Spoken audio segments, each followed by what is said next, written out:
அனைவருக்கும் வணக்கம். சேர்ந்து நாடகம் ஆய்வுவான். புதர் பகவானுடைய கடைசி ஜன்மத்தில அவருடைய இல்லற வாழ்க்கையில அவருக்கு வச்சிருந்த பேர் தான் சித்தார்த்தர். බුදුරජාණන් වහන්සේගේ අවසාන ජන්ම භවයේදී එතුමාගේ ගිහි ජීවිතයේදී එතුමාට තබා තිබූ නම சித்தார்த்த.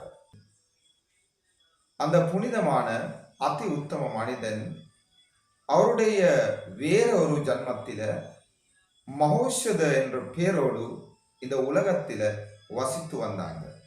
புண்ணியவந்த அதி உத்தம மினிசா එතුමාගේ වෙනත් භවයක මහෝෂධ කියන නමින් මේ ලෝකේ ජීවත් වුණා. அந்த மகோஷத எல்லை இல்லாத புத்தி உள்ள புத்திசாலியாக இருந்ததால அவரை மகோஷத பண்டிதர் என்று අලිචංග. මහෝෂධ අසීමිත බුද්ධිමතෙක් නිසා එතුමාව மகோஷத பண்டிතයෝ කියා හැඳින්වුවා. அந்த மகோஷத பண்டிதருடைய அளவு இல்லாத புத்திசாலித்தனத்தை பற்றி குமாரதுங்க முனிதாஸ் அவர்களால் எழுதப்பட்ட புனிதமான அற்புதமான அந்த கிரந்தம் தான் இது. இதனுடைய பெயர் தான் உம்மக்க ஜாதகே. உம்மக்க ஜாதகே. මහෝෂධ පණ්ඩිතයාණන්ගේ අසීමිත නුවණ පිළිබඳව කුමාරතුංග මුනිදාසයන් විසින් ලියන ලද පූජනීය අති විශිෂ්ට කෘතිය තමයි මේ තියෙන්නේ. මේකේ නම உம்மக்க ஜாதகே. நீங்க எந்த ஒரு புத்தக கடைக்கு போனா இதை வாங்கலாம். ஆனா ஒரே ஒரு பிரச்சனை இருக்கு. அந்த பிரச்சனை தான் ஒரு அளவுக்கு சிங்களம் தெரிஞ்சவருக்கு இது வாசிச்சு புரிஞ்சு கொள்ள முடியாது. ඔබට ඕනෑම පොත් කඩයකින් මේ පොත මිලදී ගන්න පුළුවන්. නමුත් තියෙන එකම එක ප්‍රශ්නේ තමයි සාමාන්‍ය සිංහල දැනුමක් තියෙන කෙනෙකුට මේක කියවලා තේරුම් ගන්න බෑ. ஆழமான சிங்களம் தெரிஞ்சவருக்கு தான் இந்த புத்தகத்தை வாசிச்சு புரிஞ்சு கொள்ளே. ගැඹුරු සිංහල දන්න කෙනෙකුට තමයි මේක කියවලා තේරුම් ගන්න පුළුවන්. அதனால இந்த புத்தகம் வாங்குறதுக்கு முதல்ல 2-3 பக்கங்கள் நீங்க வாசிச்சு புரிஞ்சு கொள்ள முடியும் என்றா வாங்குங்க. එනිසා මේ පොත මිලදී ගැනීමට පෙර පිටු 2-3ක් කියවලා තේරුම් ගන්න පුළුවන් නම් මිලදී ගන්න. எனக்கு தெரிஞ்ச சிறந்த சிங்கள ஆசிரியர் ஒருத்தர் இருக்காங்க. அவருடைய பேர் தான் பிரதீப சோமசிரி. பிரதீப சோமசிரி அவர் இந்த புத்தகத்தில் உள்ள நிறைய கதைகள் மிகவும் தெளிவாகவும் மிகவும் சுவாரஸ்யமாகவும் பிள்ளைகளுக்கு சொல்லிக் கொடுக்குறாங்க. එතුමා මේ පොතේ තියෙන බොහෝ කතා ඉතාමත් පැහැදිලිව ඉතාමත් රසවත්ව දරුවන්ට කියලා දෙනවා. நான் கூட இந்த புத்தகத்தில் உள்ள ஆழமான சொற்களுடைய பொருள் அவங்க கிட்ட இருந்து தான் படித்தேன். මමත් මේ පොතේ තියෙන ගැඹුරු වචන එතුමාගෙන් තමයි ඉගෙන ගත්තේ. அப்புறம் இந்த நேரத்தில் அவருக்கு என்னுடைய நன்றியை தெரிவித்துக் கொள்கிறேன். ඉතින් මේ වෙලාවේ එතුමාට මගේ ස්තුතිය ප්‍රකාශ කර සිටිනවා. இந்த புத்தகத்தில் உள்ள கதைகளில ஒரு கதை இருக்கு. அந்த கதைக்குள்ள இன்னும் ஒரு குட்டி கதை இருக்கு. அந்த குட்டி கதை தான் இப்ப நான் உங்களுக்கு சொல்லி கொடுக்க போறேன். මේ පොතේ තියෙන කතාවලින් කතාවක් තියෙනවා. ඒ කතාව තුල තියෙනවා අතුරු කතාවක්. අන්නේ අතුරු කතාව තමයි මම ඔයාලට කියලා දෙන්න යන්නේ. எதிர்ப்படையுடைய தலைவர் தான் மிகுந்த பலசாலியான சூலனி பிரம்மதத்த அரசன். அவர் எப்படியாப்பட்ட பலசாலியான அரசன் என்று சொன்னா 101 ராஜதானியங்களுக்கு அவர் தான் பேரரசன். அவருடைய அடிமையில 100 ராஜ்யங்கள் இருந்துச்சு. විරුද්ධ හමුදාවේ නායකයා තමයි මහා බල සම්පන්න චූලනී බ්‍රහ්මදත්ත රජු. එතුමා මොනතරම් බල සම්පන්න රජෙක්ද කියලා කියනවා නම් රාජධානි 101කට ඔහු තමයි අගරජු. ඔහුට යටත්ව ராஜதானி 100ක් තිබුණා. அவருடைய படை எப்படியாப்பட்ட படை அப்படின்னு சொன்னா யானைப்படை, குதிரைப்படை, வாகனப்படை, கால்படை அப்படி என்று 4 படைகளால் உருவாக்கப்பட்ட மிகப்பெரிய படை. கிட்டத்தட்ட 20 லட்சம் போர் வீரர்கள் அந்த படையில இருந்தாங்க. ඔගේ හමුදාව මොන විදිහද කියලා කියනවා නම් ඇත් හමුදාව, අශ්ව හමුදාව, රථ හමුදාව, පාබල හමුදාව මෙන්න මේ හමුදා හතරෙන්ම සැදුම්ලත් මහා විශාල හමුදාවක්. ඒ හමුදාවේ ලක්ෂ 20ක් විතර හමුදா செவலு හිටියා. அது மட்டும் இல்ல, அவருக்கு மிக புத்திசாலியான 10 பண்டிதர்களும் இருந்தாங்க. ඒ විතරක් නෙමෙයි, ඔහුට ඉතාමත් බුද්ධිමත් பண்டிதවරු 10 දෙනෙකුත් හිටියා. இந்த பண்டிதர்கள் இப்படியாப்பட்ட பண்டிதர்கள் என்று சொன்னா அவங்க 1-2 நாள் யோசிச்சா இந்த பூமியை மறுபக்கம் திருப்ப முடியும். அவங்க 1-2 நாள் யோசிச்சா வானமும் பூமியும் ஒரே சேர்த்து கட்ட முடியும். அவ்வளோ பெரிய புத்திசாலிகள். ඔවුන් මොනතරම් පඬිතවරුද කියනවා නම් දවස් දෙකක් කල්පනා කරලා මේ මහ පොළව අනිත් පැත්ත හරවන්න පුළුවන්. ඔවුන් මොනතරම් පඬිතවරුද කියනවා නම් අහසයි පොළවයි එකට එකතු කරලා ගැට ගහන්න පුළුවන්. ඒ තරම් බුද්ධිමත් பண்டிதவர் இருக்கு. அதை விட முக்கியமான விஷயம் இருக்கு. இந்த 10 பண்டிதர்களுக்கும் அரசாங்கத்துக்கும் ஆலோசனை கொடுக்க இன்னும் ஒரு பெரிய புத்திசாலி ஒருத்தர் இருக்காங்க. அவர் வேற யாரும் இல்லை, அந்த மிக பலசாலியான சூலனி பிரம்மதத்த அரசனுடைய தாய் தலதா தேவி. ඊට වඩා වැදගත් දෙයක් තියෙනවා. මේ පඬිතවරු 10 දෙනාටයි රාජ්‍යයටයි උපදෙස් ලබා දෙන තවත් ඉතාමත් බුද්ධිමත් කෙනෙක් ඉන්නවා. ඒ වෙන කවුරුත් නෙමෙයි, මහා බල සම්පන්න චූලනි பிரம்மதத்த රජුගේ මව. ඇගේ නම தலதா தேவி. அந்த தலதா தேவியுடைய புத்திசாலித்தனம் எப்படியாப்பட்டது, அதுதான் குமாரதுங்க முனிதாச இந்த கதை மூலம் சொல்லி இருக்காங்க. ඒ தலதா தேவிගේ නුවණ මොන විදිහද? ඒක තමයි குமாரதுங்க முனிதாச மகாத்மா මේ கதாவை කියන්නේ. ஒரு மனிதன் ஒரு பயணத்தில் இருக்காங்க. அவர் போற வழியில குறுக்கா ஒரு நதி இருக்கு, ஆறு ஒன்று. அந்த ஆறு அவ்வளோ அகலமும் இல்லை, அவ்வளோ ஆழமும் இல்லை. இக்கரை இருந்து அக்கறைக்கு போகணும்.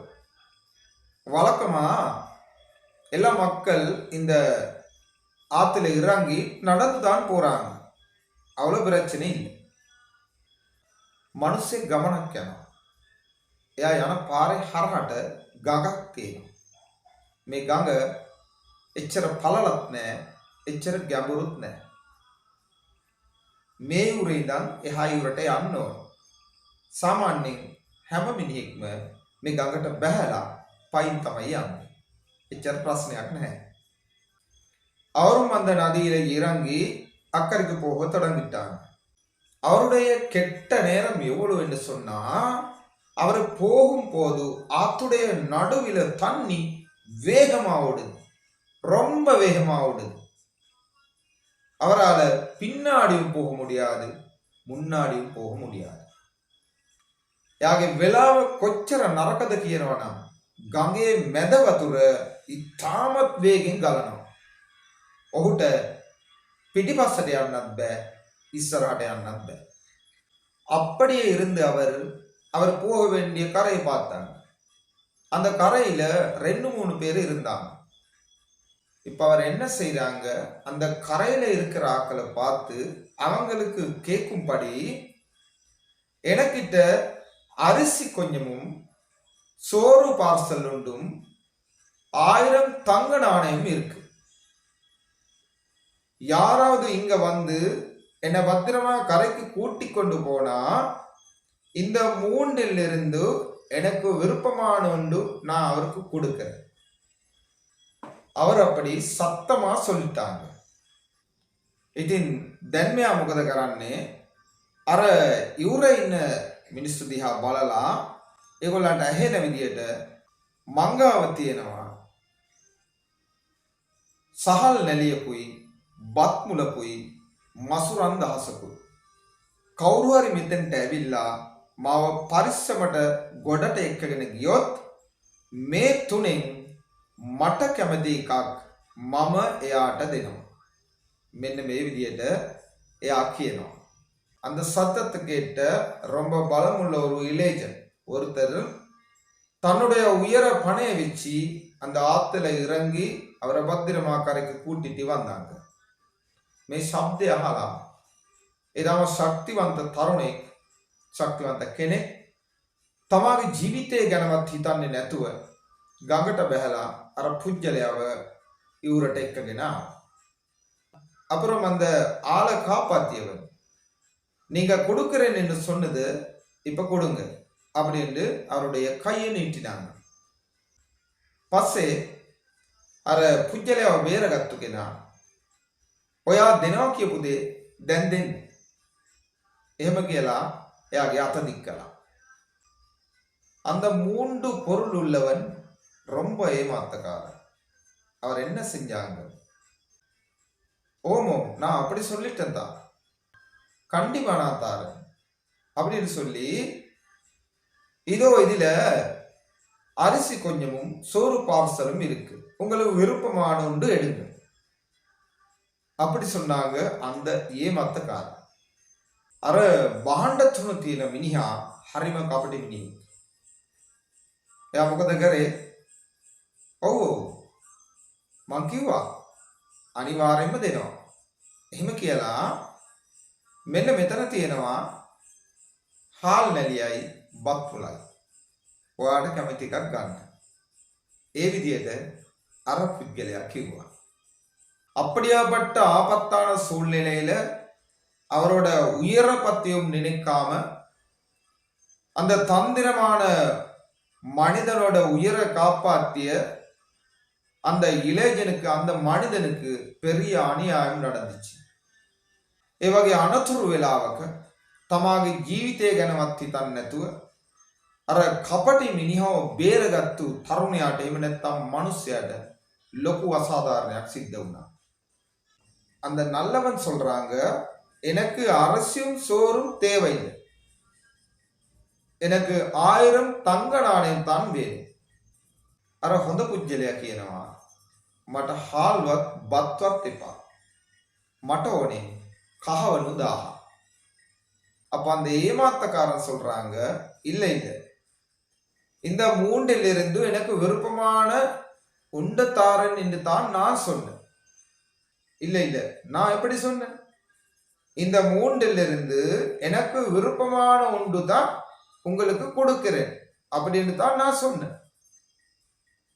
இந்த ரெண்டிலிருந்து ஒன்று உங்களுக்கு விருப்பம் என்றா எடுங்க, இல்லைன்னா போங்க அப்படின்னு அந்த ஏமாத்தக்காரன் சொல்லிட்டான்.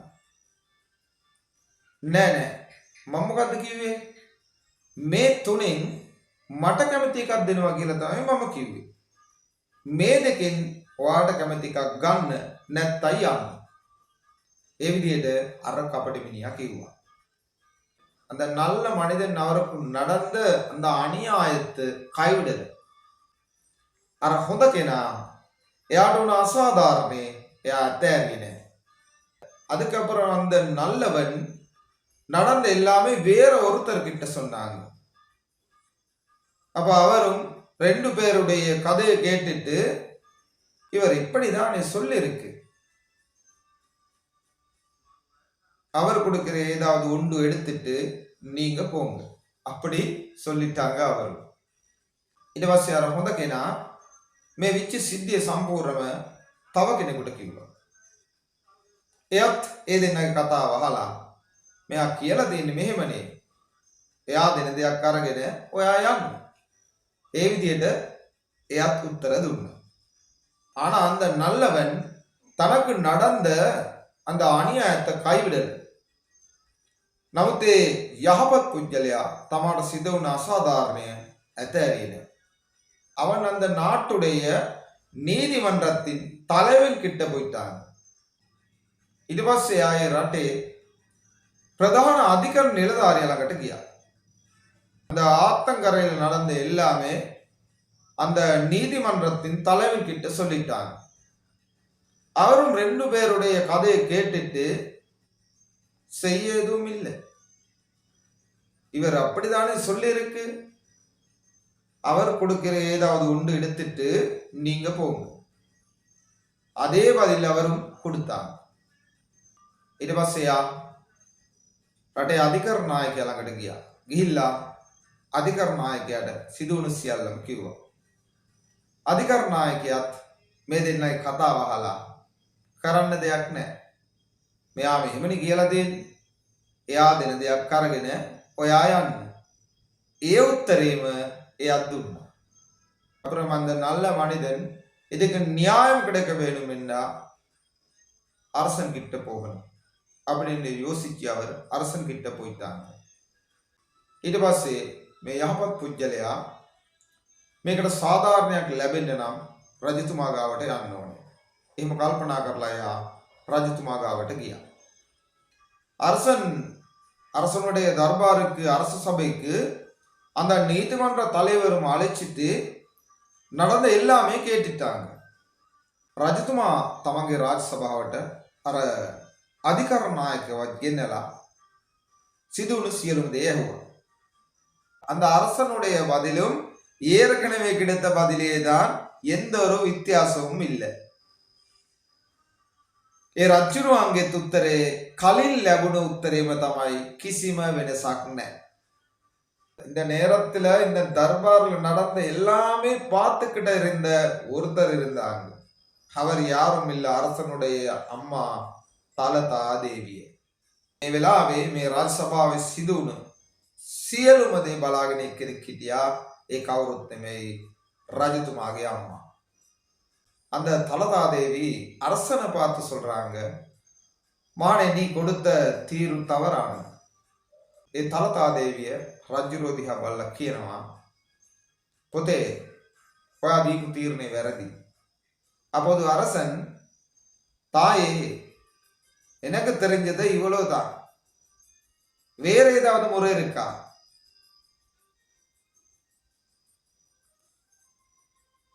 රජුරෝ කියනවා, ඒ රජුරෝ ඒ වෙලාවේ රජුරෝ මෑණියනි, මවුනි, අම්මේ මන් දන්නේ මෙච්චරයි. වෙන මොකක් හරි ක්‍රමයක් තියෙනවද? அப்போது அந்த தலதா தேவி சொல்றாங்க, ஓம் இருக்கு, அது நானே தீர்த்து கொள்றேன். ஓ තියෙනවා, මේක මම විසඳන්නම්. அப்புறம் அந்த தலதா தேவி அந்த ஏமாத்தக்காரனை பார்த்து, உங்ககிட்ட இருக்கிற 3 பொருள்களை ஒழுங்கா கீழே வைங்க அப்படி சொன்னாங்க. அப்படி அவரும் அந்த 3 பொருள்களை கீழே வச்சாங்க. ඊට පස්සේ තලතා දේවිය අර කපටි මිනිහට කියනවා, ඔයා ගාව තියෙන ඔය භාණ්ඩ තුන පිළිවෙලට බිම තියන්න. එහෙම කිව්වට පස්සේ ඔහුත් ඒ භාණ්ඩ තුන පිළිවෙලට බිම තිබ්බා. அப்ப திரும்பவும் அந்த தலதா தேவி அந்த ஏமாத்தக்காரனை பார்த்து, இந்த 3லிருந்து உங்களுக்கு விருப்பமான ஒன்று எடுத்துட்டு இங்கிருந்து போங்க அப்படி சொல்லிட்டாங்க. නැවත තලතා දේවි අර කපටි මිනිහටම කියනවා, මෙතනින් ඔයාට කැමති එකක් අරගෙන ඔයා මෙතනින් යන්න. அப்புறம் அந்த ஏமாத்தக்கார மனிதன் வந்து அந்த 3லிருந்து 1000 தங்க நாணயம் எடுத்துட்டு அங்கிருந்து போக தொடங்கினாங்க. ඊට පස්සේ අර කපටි මිනිහා ඇවිල්ලා අර 3න් කහවණු 1000 අරගෙන එතනින් යන්න පිටත් වුණා. அந்த ஏமாத்தக்காரன் கொஞ்ச தூரம் போகும்போது தலதா தேவி திரும்பவும் அவரை கூப்பிட்டாங்க. අර කපටි මිනිහා ටිකක් දුර යනකොට තලතා දේවිය නැවතත් එයාට කතා කළා. அவரை கூப்பிட்டு, நீங்க என்ன சொன்னீங்க? இந்த 3லிருந்து உங்களுக்கு விருப்பமான ஒன்று தான் தாரேன் என்று நீங்க சொன்னீங்களா இல்லையா? அவரும் ரொம்ப கவலையோடு ஓம் என்று சொன்னாங்க. அப்படி என்றா உங்களுக்கு விருப்பமானது தான் இந்த தங்க நாணயம், உங்களுக்கு விருப்பமான ஒன்று தான் நீங்க தாரேன் என்று சொன்னீங்க. அப்படின்னா இந்த தங்க நாணயம் அவங்க கிட்ட கொடு அப்படி சொன்னாங்க அந்த தலதாதி. என்ன කියලා ඔයා මොකද්ද කිව්වේ? මේ තුනෙන් ඔයාට කැමති එකක් දෙනවා කියලා කිව්වද නැද්ද? කිව්වද නැද්ද? අර කපටි මිනිහත් බොහොම කනගාටුවෙන් ඔව් කියලා කිව්වා. එහෙමනම් ඔයා කැමති මේ කහවණු දාන්න. එහෙනම් ඔයා කැමති දේ දැන් අරයට දෙන්න කියලා தலதா தேவியை කිව්වා. அந்த நல்ல மனிதனுக்கு தலதா தேவியால நியாயம் கிடைத்தது. අර හොඳ පුරුෂයාට හොඳ පුජ්‍යලයාට தலதா தேவிய නිසා சாதாரண ஈட்டு உணவு. சபையில இருந்த எல்லோரும் அந்த தலதா தேவியுடைய புத்திசாலித்தனத்தை பார்த்து வியந்தினாங்க. සභාවේ හිටපු හැමෝම தலதா தேவியගේ මේ නුවණ දැකලා පුදුම වුණා. அந்த தலதா தேவி இப்படியாப்பட்ட புத்திசாலியாக இருக்கும் போது அந்த மகோசத பண்டிதர் எப்படியாப்பட்ட புத்திசாலியாக இருக்கலாம்? ඒ தலதா தேவிய මෙච්චර නුවණැති තැනැත්තෙක් නම් மகோசத பண்டிතයෝ කොහොම නුවණැති තැනැත්තෙක් වෙයිද? அப்புறம் இந்த மகோசத பண்டிதருடைய கதைகள் சிங்களத்திலும் தமிழிலும் ஒவ்வொன்றாக கேட்க விரும்புறீங்கன்னா கண்டிப்பா கமெண்ட் போடுங்க. ඉතින් මේ මහෝෂිත පඬිතුමාගේ විශ්මිත වූ කතන්දර එකින් එක ඔයගොල්ලෝ සිංහලෙන් සහ දෙමළෙන් අහන්න කැමති නම් අනිවාර්යෙන්ම කමෙන්ට් එකක් දාන්න.